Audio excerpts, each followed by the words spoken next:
topic for today is gallbladder. So we will talk about gallbladder and its different diseases, gallbladder and biliary duct. First of all, there is biliary atresia. As you know, atresia is basically when the bile duct is occluded or something like that. Failure to form early destruction of extrahepatic biliary tree. तो extra hepatic बाइली tree जो होती है उसकी जब तक destruction नहीं होती तो उस वजह से आपके पास बाइलरी अट्रेसिया होता है. Leads to biliary obstruction within first 2 months of life, present with jaundice and progress to cirrhosis. तो एक्स्ट्रा हिपैटिक बाइलरी ट्री जो है उसकी जब तक early destruction, failure to form और अर्ली डिस्ट्रक्शन, या तो आपका जो एक्स्ट्रा हिपैटिक बाइलरी ट्री है वो बना नहीं है तो बाइल जो है वो बाइल डक्ट नहीं होगी.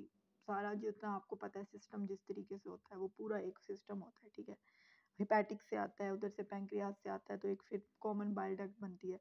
तो वो नहीं बनेगी तो बाइलरी अट्रेसिया हो जाएगा आपको. तो आपको पता है कि वो फिर नहीं होगा तो बाइलरी ऑब्स्ट्रक्शन होगी within first 2 months of life, present with jaundice and progress to cirrhosis. अगर फर्स्ट 2 months ऑफ लाइफ का बच्चा है, इट्स इन्फेंट है, न्यूनेट है, और उसको जो है वो जॉन्डिस हुआ हुआ है, तो उसके अंदर और भी रीजन हो सकते हैं, लेकिन एक रीज़न ये भी आपने कंसीडर करना है बाइलरी अट्रेसिया. उसके अंदर जॉन्डिस होगा और सिरोसिस भी होगी, leads to cirrhosis. Further next topic is very important, यही हमारा मेन टॉपिक है. आगे भी देखते हैं आज कितना हम कवर कर सकते हैं इस वीडियो में. कोलीलिथियसिस, जिसको गाल स्टोन्स बोलते हैं, बहुत कॉमन है हमारे इधर पॉपुलेशन में, तो बहुत ही कॉमन है. अर्ली मोस्ट मेनोपॉजल वुमेन्स में, फैट वुमेन्स में, not just post menopausal, that I was wrong about it.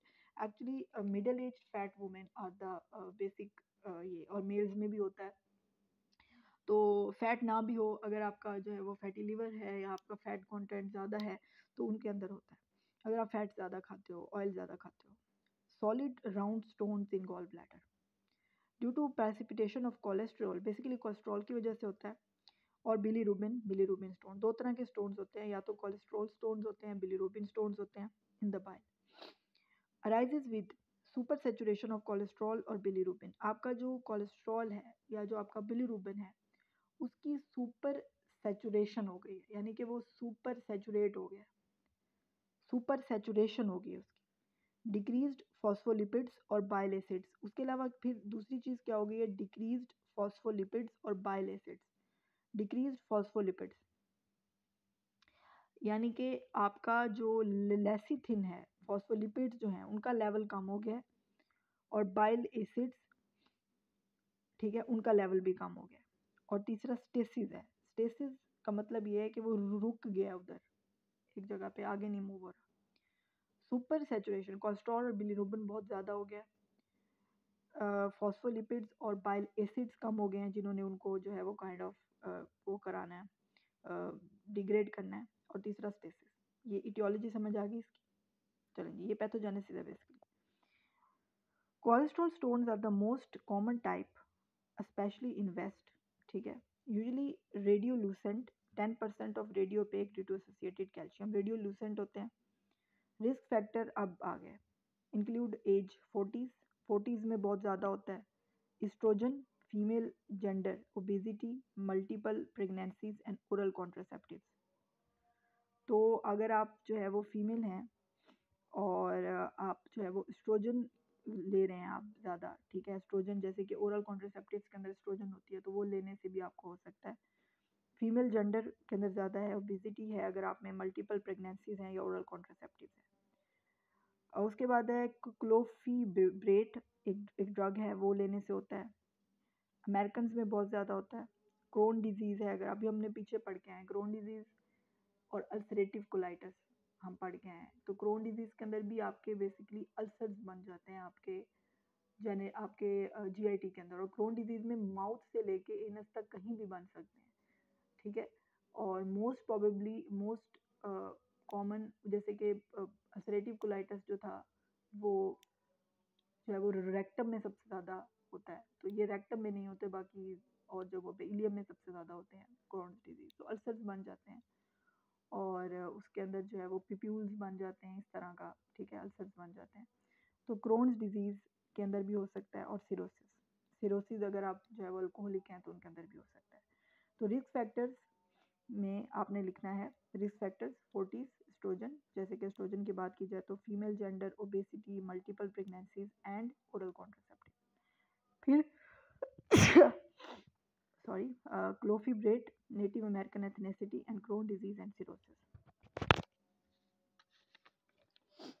फिर है बिलीरुबिन स्टोन्स की बात की जाए तो bilirubin stones are composed of bilirubin, usually radio opaque, ठीक है। जो कोलेस्ट्रॉल स्टोन्स का हमने पढ़ा, अब बिलीरुबिन स्टोन्स क्यों बनते हैं, ये रेडियो ओपेक होते हैं।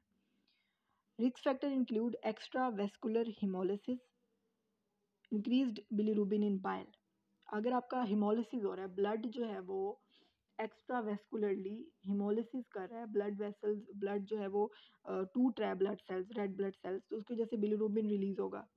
एंड बाइलरी ट्रैक इन्फेक्शन, और अगर बाइलरी ट्रैक्ट इन्फेक्शन है जैसे कि इकोलाई है, एस्केरिस लुब्रिकॉइड्स है, या क्लोनोरिकस साइनेसिस है, तो ये सारे अगर आपके पास हैं बाइलरी ट्रैक इन्फेक्शन, तो extra vascular haemolysis and biliary tract infection, तो ये आपके पास हो सकता है। तो extra vascular haemolysis and biliary tract infection, extra vascular haemolysis and biliary tract infection, ये हमारे पास होता है।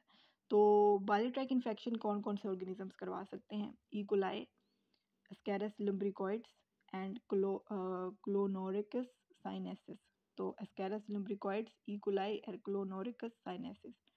तो E coli, Ascaris lumbricoides, Clonorchis sinensis, तो ये सारे याद रखना है। एस्केरिस, इकोलाई, एस्केरिस और इकोलाई याद रख लो। तो दो रिस्क फैक्टर है, extravascular hemolysis and biliary tract infection. Ascaris lumbricoides is the most common roundworm that infects 25% of world population, especially in the areas of poor sanitation. Fecal oral transmission infects the biliary tract, increasing the risk for gallstone.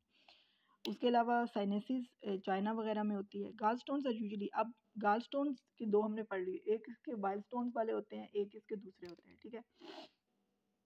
अब जो आपके पास होते हैं ना bile, जो आपके cholesterol होते हैं उसके कॉजेज हमने पढ़े, सारे रिस्क फैक्टर्स जो थे। फिर हमने बाइल स्टोन वाले पढ़े कि बिलीरुबिन वाले जो है वो गाल स्टोन्स क्यों बनेंगे, तो उनके अंदर मेजरली दो थे, एक तो आपके पास बाइल ट्रैक इन्फेक्शन, दूसरा आपके पास एक्स्ट्रावेस्कुलर हिमोलिसिस, वो स्कैरिस की वजह से होती है या क्लोनोरिकस साइनेसिस की वजह से होती है। तो gallstones are usually asymptomatic. Complications include biliary colic. Mostly they are asymptomatic. Symptoms नहीं आते। Complications के अंदर होता है biliary colic, acute and chronic cholecystitis. Biliary colic तो asymptomatic होते हैं। Complications include biliary colic.